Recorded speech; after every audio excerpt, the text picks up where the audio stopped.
Airtime, the soul of the coaster.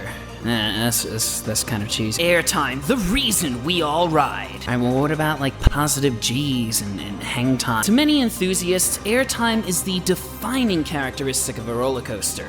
And that zero-G sensation, that mid-air suspension that you can't get anywhere else. It comes in many forms. Long, graceful 5-second floater hills to punishing ejector elements that attempt to bifurcate your thighs from your body.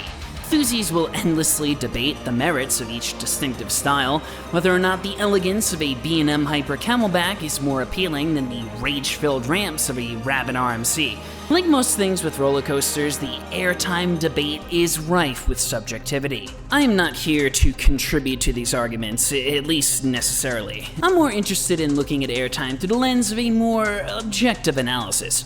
What are the strongest airtime moments out there? In fact, let's take it a step further. What are the most insane airtime moments out there? Airtime moments that drop kick you with their power. Airtime moments that make you genuinely fear for your life. Airtime moments that are so absurd they almost stop being fun. Unless you're a sicko like me, but that's besides the point. These are the craziest, wildest airtime moments in the world. Airtime.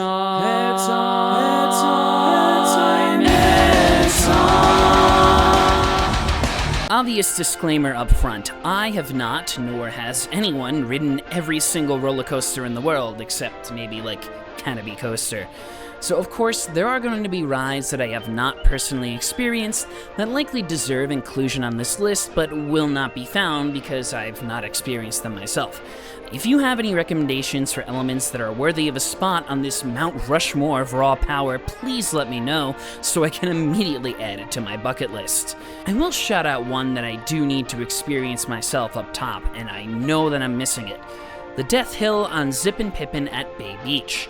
Believe me, I tried to ride it, but for some reason the city of Green Bay would not open up the ride for me in negative 10-degree weather. Shocking, I know. Also, Air Force One. I almost day-tripped it this year, but flights got too expensive, unfortunately, and now I am a bit too far from Fun Spot Atlanta to make this an easy trip. I know. I'll get to the quintuple down some point. Hey, I don't know if you guys have been watching the news or anything, but, I probably should have done that trip to Fun Spot Atlanta, shouldn't I? Fuck. With that out of the way, let's talk about some ground rules. What makes an airtime moment crazy enough to be worthy of inclusion here? Well, most critically and most obviously, it needs to be powerful. We're looking for a real dropkick here. Not that flighty floater, not that flow-jector that people ascribe to hills that are too weak to escape the realm of floater airtime. But with power as our only metric, we quickly run into some problems. There's plenty of straightforward, strong ejector airtime out there that we can kind of just fill out a list like that with Intamins and RMCs and call it a day. No, we cannot just use strength as our only metric. Sustain is nice to have too, but on a list like this, it isn't really the be-all end-all. And I mean, a really powerful ejector moment sustained for too long would probably kill you. And ASTM agrees, so there needs to be something else on top of pure power, some sort of X factor, something that elevates an already punchy airtime hill to the next level. Whether it be some gloriously janky track work, minimalistic restraints, some nice additional forces from the other axes of the G-meter, or airtime stacked on top of airtime, a truly absurd hill needs a little special sauce to take it from great to godly. You will see what I mean pretty soon. Also, in a more general quantification, one may judge airtime hills based on their overarching behavior across the train instead of their power in a very specific row. However, some of the most insane airtime moments can be very row dependent, so I will point out exactly where you need to be to receive the full brunt of this airtime barrage if I need to. Hint, if I'm not mentioning it, it's the back row. Cool, are we on board now? Let's go. Before we jump into the top 10 in earnest, there are a few honorable mentions I want to shout out first. Really strong airtime moments that just miss the cut compared to the rest of the list. I mean, this is really high quality company, so don't feel bad if your favorite airtime hill doesn't clear the honorable mentions. And again, if there's any coaster that you think deserves to be on this list and I don't have, please let me know in the comments. Let's send it! We start things off with the dictionary definition of an ejector airtime hill, smack dab in the middle of Superman the Ride at Six Flags New England. Multiple seconds of seat-tossing violence, absolutely delicious. Even the U-Bricks can't stop this juicy ejector hill from being an all-timer, which is impressive. The profiling is the teensiest bit wonky, just wonky enough to make that aggressive slam back down into the seats afterwards quite violent. And that said, there isn't much else to add here. It's a blissful bunny hill that does one thing and does it quite well, but there's nothing really else there. One more thing too, these sentiments apply to the many awesome airtime hills that dot the layout of the excellent Expedition G-Force as well. The incredible back half of this similarly aged Intamin provides similar vibes to Superman's Fourth Hill, except you trade the drawn-out nature of Superman's Fourth Hill for much more comfortable T-bars. Pretty nice if I say so myself. It might be a little shocking to witness a B&M hyper among the airtime artists in these honorable mentions, but the surprising violence of Silver Star's chaotic conclusion is what makes the ride so special in the first place. In what I assume is a bid to improve throughput, Europa Park has completely muzzled the usually biting B&M Hyper mid-course trim, and the resultant airtime is shockingly strong, especially on that hill coming off of the punishing helix, the best of three awesome camelbacks that lead you into the brakes with a strong head of steam. And taken out of its context, these hills are just good straight ejector hills. Great straight ejector hills. But ejector on a B&M Hyper feels weird enough to merit a mention here, and the gloriously free clamshells make it an even more incredible experience. God damn it, I have to stop getting new credits because I keep lengthening the list. Well, Europe has a small number of old, pre-upstop side friction coasters that merit a mention here because they very commonly deploy the most manual of braking systems, a human being. If you're bold enough to ask the brakemen at the back of the train for a fast ride, or you just happen to get lucky, some of the hills on the few remaining brakeman coasters like Vuistarada at Linnanmaki or Rushabanan at Tivoli Gardens can almost jump the track on certain hills. And it rules. Minimalist restraints and old school jank peppered with a nice little bit of fear. And don't look up the incidents on Vuistarada's Wikipedia page. Of course, while these moments can be potent, they are inherently limited to quick pops because there are no upstop wheels. And while the human element gives these rides their charm, its very nature makes the ride experience inconsistent. There's no guarantee that the brakeman won't go hard on the handle and turn that ejector fest into the coaster equivalent of blue balls. Good luck out there. Okay, back to the old US of A now. Our next honorable mention goes to another elementally pure, perfectly distilled moment of ejector airtime. The absolutely off-the-chain Kentucky Flyer known as I'm still not calling it that. RMCs are absolutely littered with great straightforward ejector airtime, but in my opinion, there's one hybrid conversion that slightly edges out the rest with its sheer violence. Storm Chaser is unrelenting from drop to brakes, and that first camelback does its best to separate your internal organs from your head. For that, it vaults over numerous other RMCs to land in the honorable mentions. And no, in case you missed it before, I have not been on Air yet. Now here's a hill with a little bit of spice. Both of Steve's overbanks after the first drop are absolute ejector fests, but their unique characteristics make them more memorable than your standard fare. Enough to get it on the honorable mentions. The two hills do offer slightly different experiences, but I'm going to give my laurels to the first one, mainly due to the nice, surprisingly strong lateral kink on the descent that jerks you sideways while you're still airborne. It isn't quite as powerful as the hills that ended up on the list proper, but the speed, sustained, and nice mix of forces make it more than worthy of an honorable mention. You do have to be in the back for this one, but Ravine Flyer 2's first drop, the first wood coaster drop on this list, is pretty nutty. It packs a pummeling punch and is plussed by some decent lateral motion in the latter stages, but the environment of the drop is what really makes it special. It's just mwah. One moment you're being swallowed by the sky, and the next you're holding on for dear life as the coaster chucks you headfirst into the titular ravine.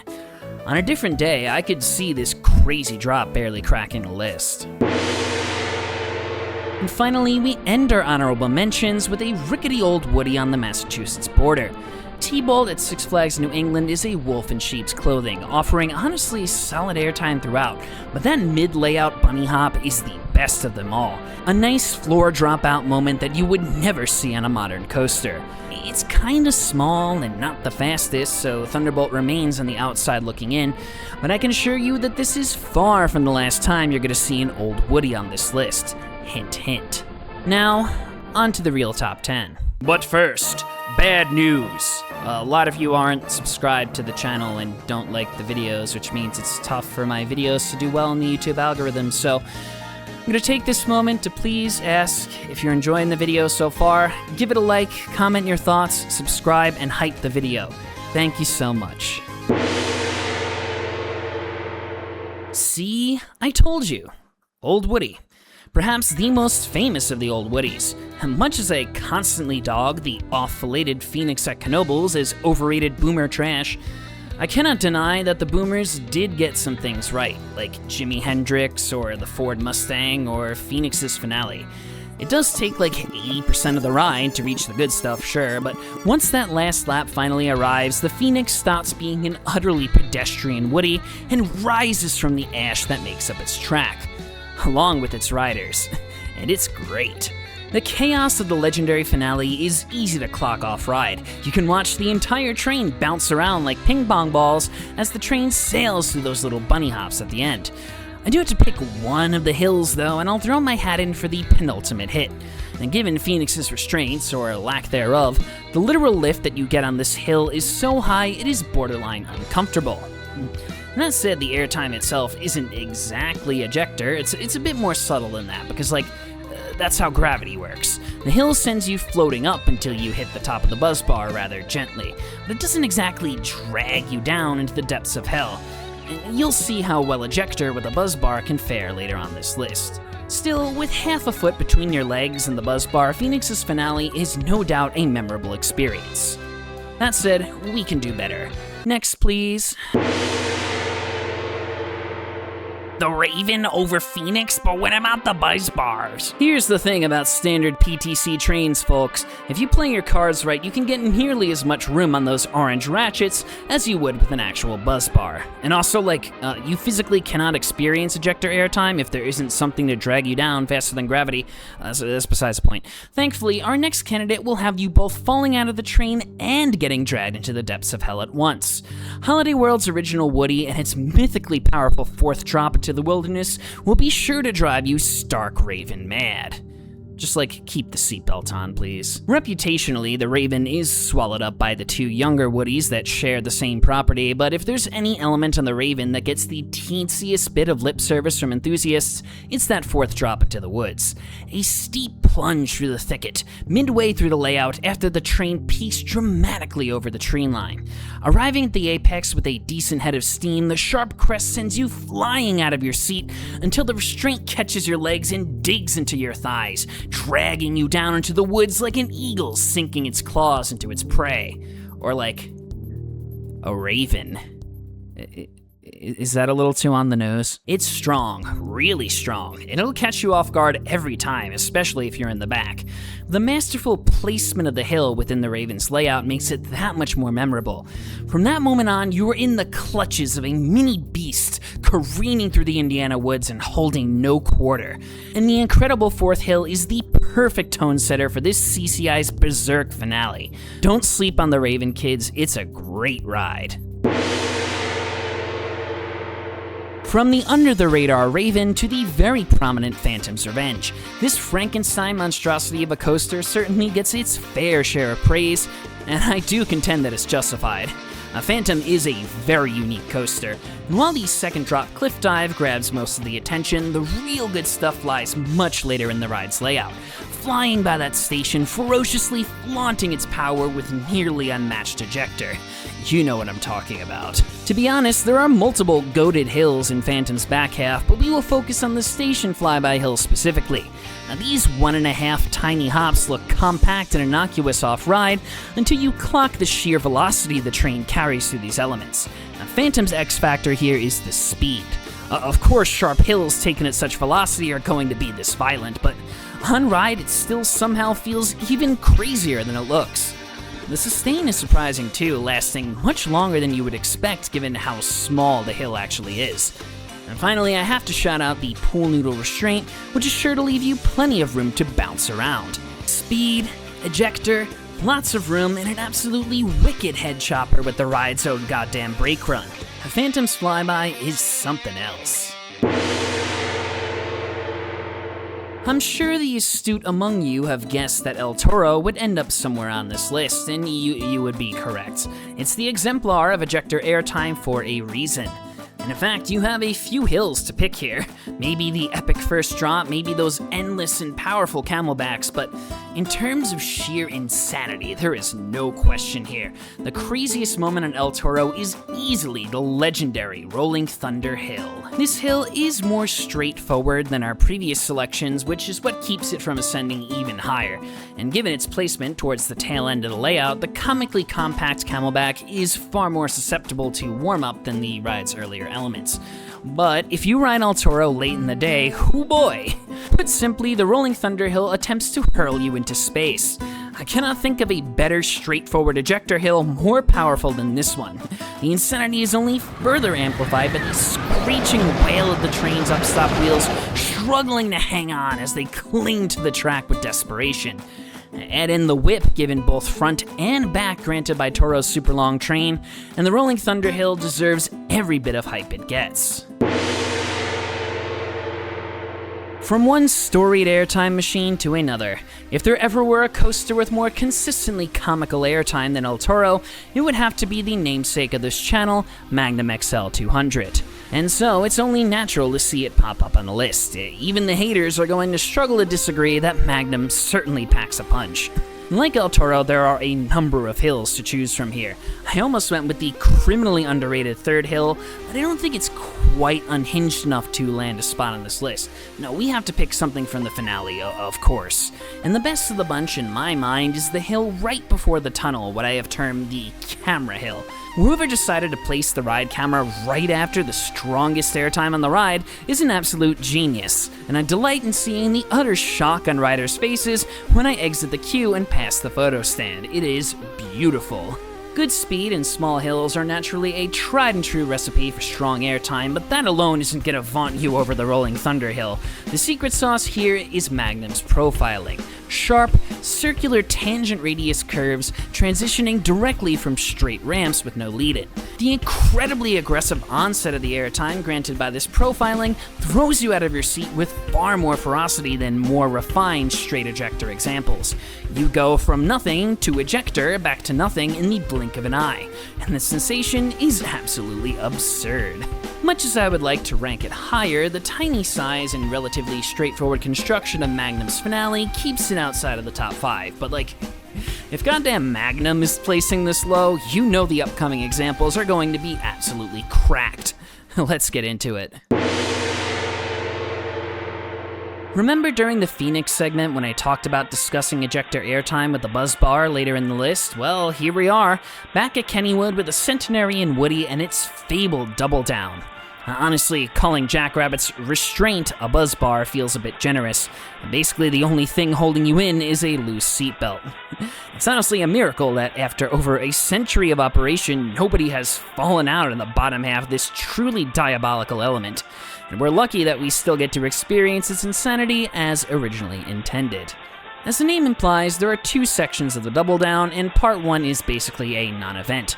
But though it lacks in airtime, it provides sufficient speed to make the subsequent plunge into the ravine hit like a goddamn truck. It comes out of nowhere and it's super violent. The best way to describe it is that the floor just falls out from under you. One moment you're sitting in your seat, and the next moment the train is a foot below you and you are floating into space. Then suddenly, the seatbelt grabs your tush and ferociously whips you down into the ravine with the train. This sort of hill does not get made anymore, and probably for very legitimate safety reasons. The speed, profiling, minimalistic restraints, and sheer shock factor coalesce into a singularly special spot for Jackrabbit. The rabbit has claws, I guess. That said, you do miss a good bit of the hill's power if you're sitting up front, so just do your best to sit in the back row. Like, the further back, the better. To the uninitiated, the placement of this tiny-looking hill above the vaunted Double Down and the incredible Airtime hills next door is absolutely nuts. But those of you who have braved the mine train at Great Adventure in Row 2 know exactly what I'm talking about. This innocuous-looking camelback over the lake dishes out some of the most insane airtime imaginable, if you know where to sit. Let's discuss why. The violence, as with many arrows, is all in the profiling. Take a closer look. You can see that there's absolutely no transition between the end of the valley and the start of the circular crest that begins the Airtime hill. It honestly looks like old Ronnie Boy misjudged things a bit here, because there is a literal bump where the two different profiles basically crash into each other. Because of this design, you go from relatively strong positive Gs to ejector airtime instantaneously. And the sheer magnitude of the transition from positive to negative Gs makes the legitimately powerful airtime feel even more ferocious than it does from the ramps on Magnum. Which is also why it's important to sit towards the front here. You need to hit that transition with as much speed as humanly possible. Okay, so from what I've described so far, it's basically a slightly more dramatic version of Magnum's finale, but Magnum is moving faster. Shouldn't that make things cancel out? Wait, there's more. Turn your attention from the track itself to what joins the track to the train. Do you notice anything missing? Yep. The traditional upstop wheels are replaced with upstop pads. Literal metal pads that crash into the track as it hits that insane transition. It's quite audible. Take a quick listen. And this is why I implore you to sit in Row 2 specifically. Row 2 is the magic seat of the mine train because it's directly above the upstop pad on the first car. The train reaches that awkward little kink with the most momentum in Row 2, and as the train enters the hill, the upstop pad rams into the track and throws you upward with unimaginable violence. I delight in telling my unwitting friends to sit in Row 2 and experience the full brunt of this element for themselves. One of my non-thuzy friends once described the sensation as being given the Heimlich maneuver. It is a literal gut punch, and the relatively roomy restraint ensures that you will displace quite a significant amount. Honestly, this hill barely straddles the line between enjoyment and injury, and most people will probably tell you that it falls into the later category. But this isn't a ranking of the most enjoyable airtime moments, is it? It's a ranking of the craziest moments, and they're not always necessarily the same thing, are they? Let's get to the podium. As most of the highest honors have gone to old Woodies and janky arrows so far, Skyrush sticks out of the crowd like a sore thumb. A surprisingly modern addition that you think would be too digitally diligent to end up on this list. But the airtime on Hershey's comically over-intense Hyper feels distinctly unrefined, in a manner that only my beloved Intamin could accomplish. And nothing on this coaster feels more unhinged than the very first drop and its storied mid-element kink. Skyrush's first drop feels like a product of an earlier, more reckless time. It just feels wrong. It starts off wild enough, but pretty standard. A zippy cable lift sends the whole train flying over a 200-foot near-vertical drop. Amazing fun, but nothing out of the ordinary. Certainly not anything wild enough to make it on this list. And then, you hit the kink. I am convinced that when they were constructing this ride on site, Intamin must have realized, oops, the two halves of the drop don't line up a little bit too late. And so they tried to squeeze the disparate sections of the first drop together, like you trying in vain to force yourself into those old tuxedo pants for your cousin's wedding. The resultant dramatic kink in the track leads to a sudden and feral burst of ejector airtime, launching you with the ferocity of a Magnum triangle hill while you are already experiencing extreme ejector. It's nuts. In an instant, the airtime goes from like an 8 out of 10 to like a 12 or maybe a 23. For the old restraints, it was even crazier. It really felt like those torture machines were going to sever you from your legs and send your torso flying across the creek. Skyrush's first drop kink feels like driving at 200 miles an hour in a supercar on the Autobahn, and then suddenly someone lights a rocket on your ass. Well deserving of a podium position. That said, we can go even further. Now we enter the truly rarefied air. We have crossed over from what could possibly be considered enjoyable by a normal human being into a realm of pure terror, a dimension of bruises and bodily injuries, a world where the purpose-built pleasure machine crosses over from a pleasant diversion into a test of human endurance. Yes, you would have to be an absolute sicko to enjoy these next two elements. Unfortunately for me, I am in fact a sicko. So let's jump in and talk about our silver medalist, the glorious car crash of a first drop that graces Blackpool's storied Big One. Oh yes, even if you haven't made it across the pond yet, I'm sure you've heard the stories. From a pure engineering perspective, the Big One's first drop is designed and profiled terribly.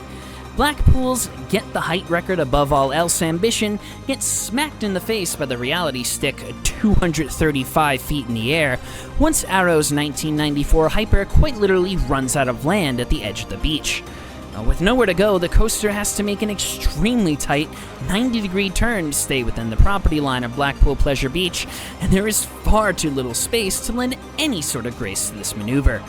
The only way to fit this turn inside of the drop is to bend the track swiftly and unnaturally to the right. And the result, especially in the back, is chaos. The Big One's infamous jank fest of a first drop actually consists of two distinct but equally powerful kinks. The first one occurs immediately after the ride disengages the chain lift, which is extraordinarily obvious when looking at this POV here. The two sections of the right rail just don't even flow into each other. They're just stuck together like a 15-year-old made it on his first day of welding class. It seems a little crazy, but it will make a bit more sense later. But once this little kink is broached, the track rapidly rotates to arrive at the necessary bank angle, and then turns hard right to align with the pullout, resulting in the second insanely powerful kink. I won't sugarcoat it. These moments hurt. The two distinct and bafflingly powerful airtime moments have more in common with a vehicular collision than a standard roller coaster drop. In fact, come to think of it, I'm not even sure if airtime is really the right word to describe it. It's kind of difficult to really quantify what this drop feels like within the limitations of the English language. The way it tosses you around and throws you out of your seat, it's definitely a close cousin to traditional airtime, but trust me, this drop is its own thoroughly demented thing. The train just drops out from under you and the lap bar rips you down and sideways with no quarter. Bruising brutality, no amount of bracing can possibly prepare you for the violence. You just have to experience it yourself to understand it. And if you're curious, no, Expedition G-Force's first drop has nothing on this thing. Coughing Baby versus Hydrogen Bomb. After these two ferocious flings, though, there isn't much to write home about with the drop. The drop itself isn't insanely steep. The fierce unbanking midway through the plunge is fun, but kind of throws you back into your seat, and the pullout rests on top of a building, so the descent isn't super sustained. But the absurd onslaught found right on the lift dominates the sensation of this drop, and for good reason. As you coast through the rest of the Big One's layout, which is the hypercoaster version of a pedestrian Arrow mine train, it will be the one thing that remains seared into your mind. And your thighs. Also, back right, you're welcome. And one more thing, I'm sorry. You wanna know something insane? The drop used to be even crazier. Yep, the current Big One's drop was reprofiled from its original design back in the early 2000s. Old POVs show that the original drop is comparatively unbanked compared to the new one, which would probably generate some absolutely unhinged laterals on that turn. And take a look at this beautiful bit of our track work, Lamau. Maybe back in the day, the original Big One's drop would be crazy enough to grab the top spot on this list by itself, but in its current state, as wild as it is, it doesn't. So, if the goddamn Big One's drop isn't enough to secure the victory, what the hell could possibly be crazier? I certainly did not expect a life-changing experience when I arrived at Stricker's Grove to do a quick credit run a few summers ago. On one of the rare days, this mirage of a park was actually open to the public. The limited calendar means that very few enthusiasts have actually experienced the charming and utterly bizarre amazing digital state fair that is Stricker's Grove. which is a shame because this park's headlining attraction, an oldish, out-and-back Woody cooked up by the park's namesake known as Tornado, has the most brutal airtime moment I have ever experienced in my life, bar none. Airtime, here we go. Oh, yeah. In the span of 0.5 seconds, Tornado changed me from a jaded credit chaser to an evangelist. If you ever get the chance to visit Stricker's Grove, trust me, it is worth your time for this hill alone. Right, then what specific airtime hill are we talking about here? For the front half of its layout, Tornado is a rickety but rather forgettable old Woody, doling out decent airtime and laterals, but nothing really to write home about. And then, after the second turnaround, the track rises up somewhat gently into a bizarre half-double-up thing paralleling the lift hill. It's almost boring, lulling you into a false sense of complacency. And then, in a flash, Tornado drop-kicks you with the might of 1,000 suns. Just like, look at this. Look at this hill. It's absurd how tight this crest is, how quickly it transitions from a completely level piece of track to a steep ramp. It's like, maybe what, like a 20-foot drop? But it's the wooden equivalent of a Magnum Triangle hill, just with nothing holding you in but a literal buzz bar. Airtime that strong with a foot of sky between your legs and the only thing keeping you from hitting the pavement. Sitting in the dead middle of the train on my first ride, Tornado hit this hill and swiftly kicked me in the nuts. One moment I was sitting in my seat, and the next a buzz bar slammed into my pelvis with the force of a Mike Tyson right hook. I could barely process what had happened. Immediately I got off the ride, returned to the station, and requested the very back, which the young ride-hop cautioned me against. Are you sure? It's pretty rough in the back there. Yes, I was very sure. And I was right to be sure because the back row was even more absurd than the middle. Like, your body barely has any time to register what's going on. It's just pain from the buzz bar slamming into your body and violently tossing you down after a split second of hanging in midair like a Looney Tune.